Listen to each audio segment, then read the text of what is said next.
Hola, buenos días. Mi nombre es Claudia Colmenares, estudiante de la Universidad Bicentenaria de Aragua de la carrera Administración de Empresa. Hoy voy a hablar un poco sobre la conceptualización del crecimiento y el desarrollo económico en la materia de economía política. Para comenzar, hablaremos sobre el crecimiento económico. Su definición formal hace referencia a los términos de renta y a la producción de bienes y servicios que se generan en un país a largo periodo de años. Dentro de la renta se engloba conceptos como el ahorro o inversión de los individuos, la balanza comercial, etc. En general, el indicador que mostrará este crecimiento económico se llama PIB, que es Producto Interior Bruto de un país. Para definir este fenómeno hay que estudiar el ciclo económico a corto plazo y observar si hay mejoras en la economía de ese país durante un periodo de varios años.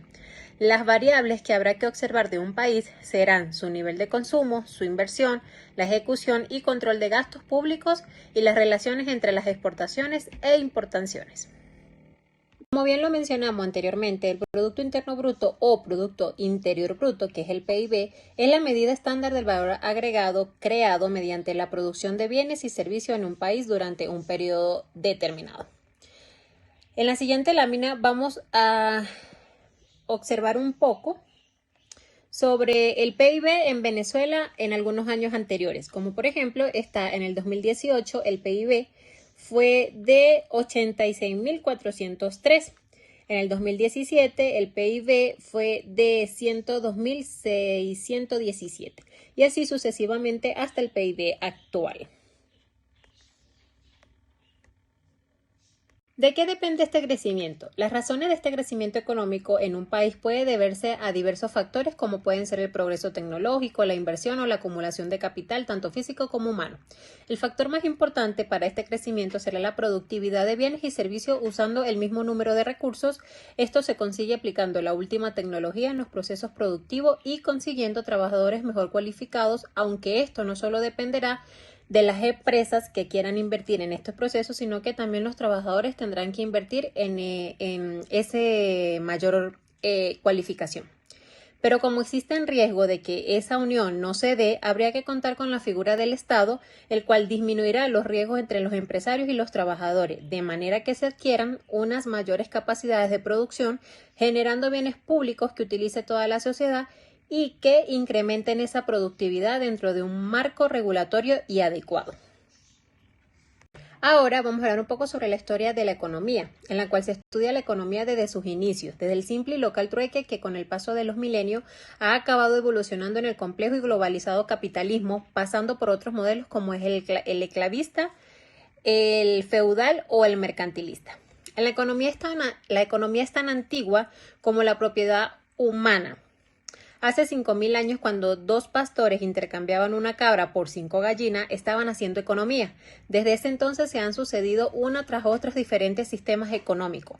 Entre ellos está el primero, que son los primeros sistemas agrarios, con el principio toda la actividad económica estaba basada o daba giro en la agricultura, la pesca y el pastoreo. No existía el dinero y todos los intercambios económicos se hacían mediante trueques, de modo que nuestros ancestros ignoraban lo que era una hipoteca o una empresa de trabajo temporal. Durante siglos, las principales vías de comunicación y comercio fueron los ríos. Los intercambios que se realizaban estaban basados en los excedentes de las familias, productos artesanales hechos a manos que sobraban. Estas constituían los principales núcleos económicos de la economía de subsistencia. Luego se encuentra el sistema feudal, que se basa en el derrumbamiento del Imperio Romano, donde se produjo una gran vertebración de la actividad económica. El concepto de imperio protector con fronteras bien definidas se vino abajo y los campesinos principales generadores de riqueza se mudaron al castillo más cercano para proteger de las hordas y los saqueadores. Cada señor feudal protegía a un número determinado de vasallos que trabajaban las tierras. Luego tenemos el tercer sistema, que es el sistema mercantilista. Conforme los tiempos avanzados y las hordas invasores redujeron el flujo, las ciudades comenzaron a crecer fuera de las murallas y comenzó la difusión de la moneda, la letra de cambio y los pagarés. Con ello, el ser rico no estaba mal visto, ya que si el trabajo dignifica, la riqueza como producto de trabajo era igualmente digna. Surge una nueva clase social entre los campesinos, la nobleza y el clero, la burguesía aupada por el comercio. Luego tenemos el capitalismo versus comunismo, que es cuando se dan la fábrica, los sindicatos, la producción de cadenas, partes intercables e Internet. Con la llegada del capitalismo, su riqueza dejó de ser un medio para acercarse de Dios y se convirtió en un fin en sí mismo. Enriquecerse era la meta de la versión económica de la evolución de Darwin. Los más listos eran los que se enriquecían y el capitalismo se basó en sus inicios en las falsas creencias de que las materias primas eran limitadas. La falsedad de esta premisa se puso de manifiesto con la crisis del petróleo de 1973 y lógicamente las materias primas parecían ilimitadas cuando la Tierra tenía 100 millones de habitantes, pero con más de 6 cosas que cambiaban. Y por último está una nueva visión hasta el futuro, lo que está por venir, que es, si bien el capitalismo estaba basado, entre otras cosas, en el individualismo y la idea de que los recursos son limitados, el próximo sistema económico debería basarse en todo lo contrario, que es una cooperación y un reciclaje, puesto que los recursos se han demostrado escasos y se debería optimizar su uso. Para continuar, tenemos la pregunta, ¿qué es el desarrollo económico? El desarrollo económico se puede definir como la capacidad que tienen los países o regiones de producir y obtener riquezas.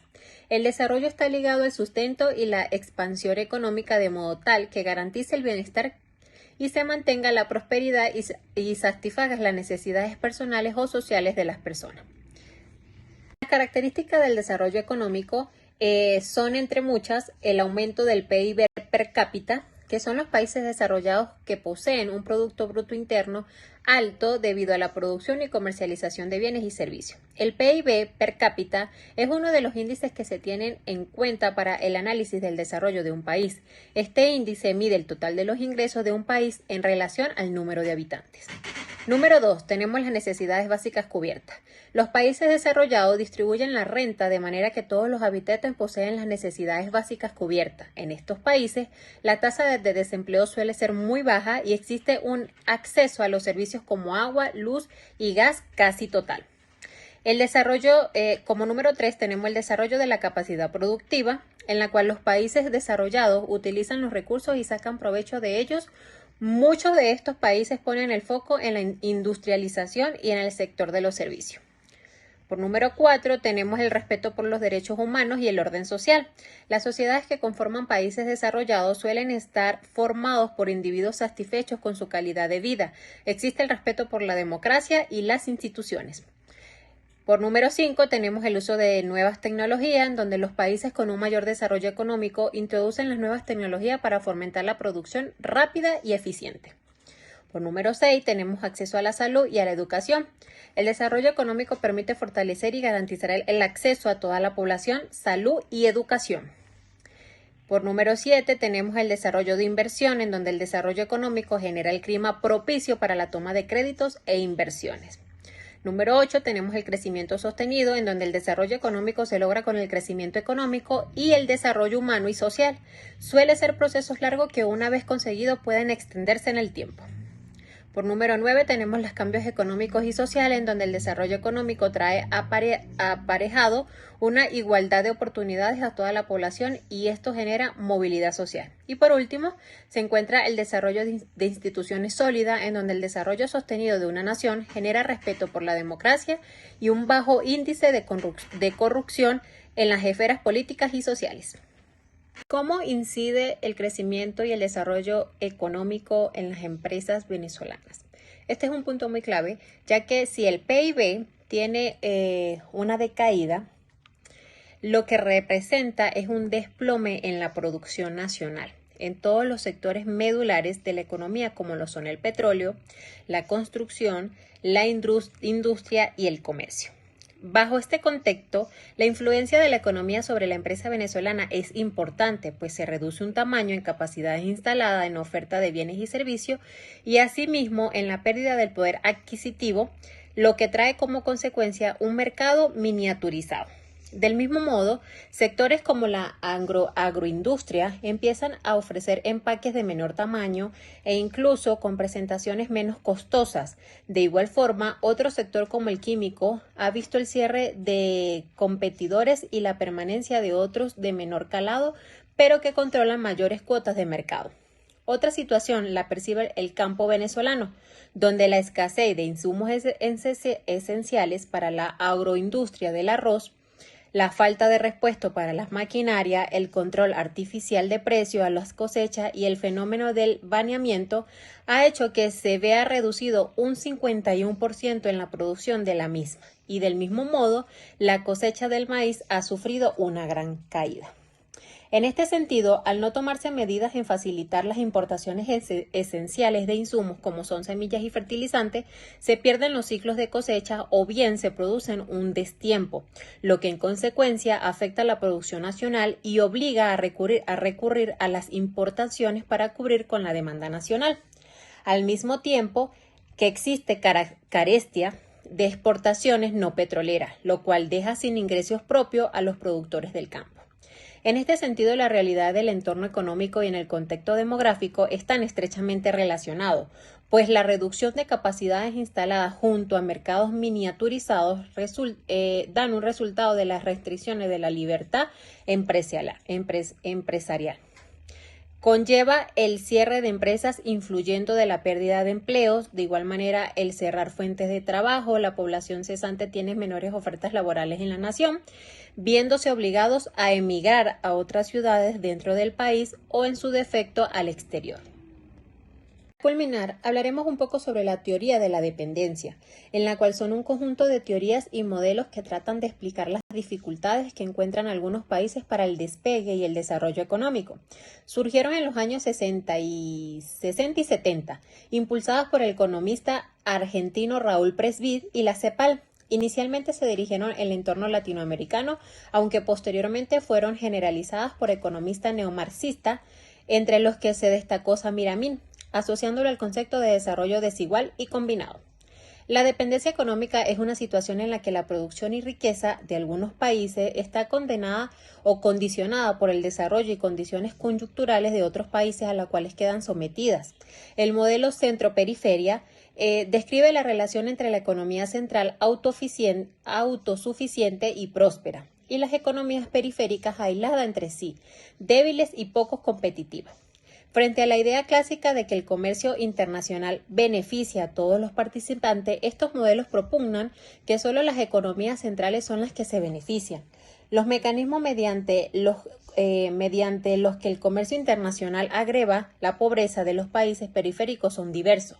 Entre ellos tenemos la especialización internacional, asigna a las economías periféricas el papel de productores y exportadores de materias primas y productos agrícolas y consumidores, importadores, el cual el producto industrial y tecnológicamente avanzado. La monopolización de las economías centrales permite que los desarrollos tecnológicos se traduzcan en aumentos salariales y de precios, mientras que en la periferia se traducen en disminuciones de precios. La expansión económica tiene efectos diferentes sobre la demanda de productos industriales y la de productos agrícolas, ya que su elasticidad respecto a la renta es diferente. Cuando los países de la periferia crecen económicamente, sus importaciones tienden a aumentar más rápidamente que sus exportaciones. Como consecuencia de estas ideas, los países latinoamericanos aplicaron una estrategia de desarrollo basada en el proteccionismo comercial y la sustitución de las importaciones. Esto fue todo hasta ahora. Muchas gracias, espero le haya sido de agrado.